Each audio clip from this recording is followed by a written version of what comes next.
have you seen any desire or actual action from the government to really address this? Because it seems to only be spiralling out of control. I think the desire's there, and I'm pretty sure that Priti Patel would have given anything to have solved the problem. Clearly, it ain't easy.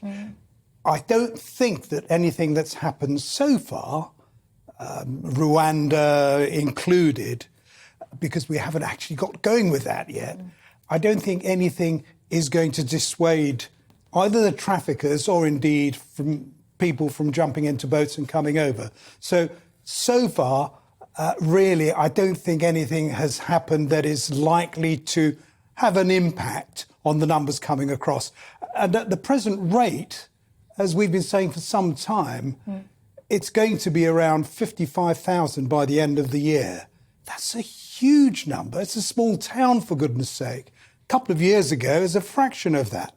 So there's pressure on Suella Braverman, who I think actually is capable of getting a grip.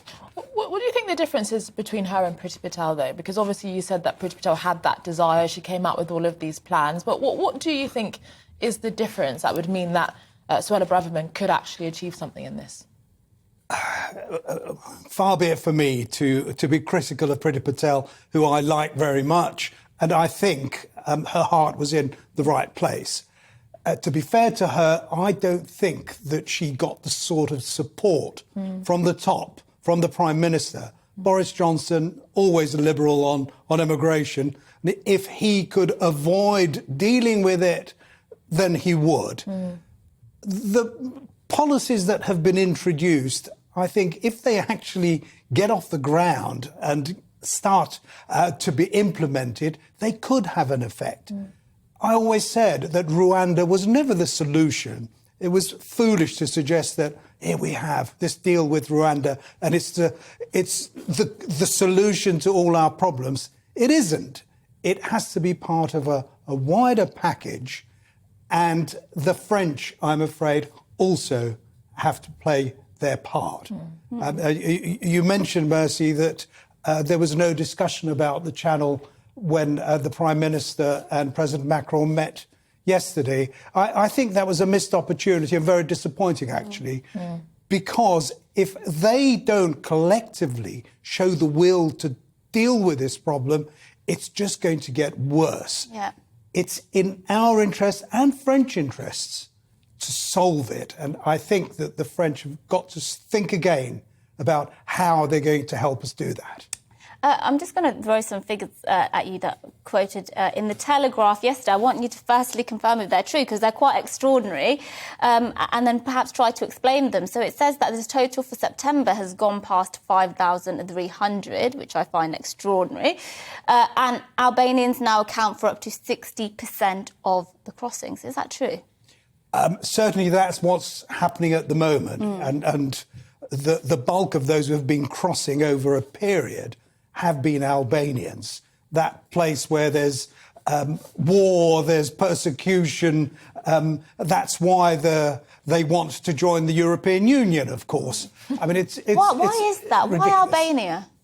Why Albania? Yeah. Why are there so many? Why the proportion is so high? It's exactly the same if you ask that question of the number of sub-Saharan Africans, for example, coming over, those coming from Libya across the Mediterranean.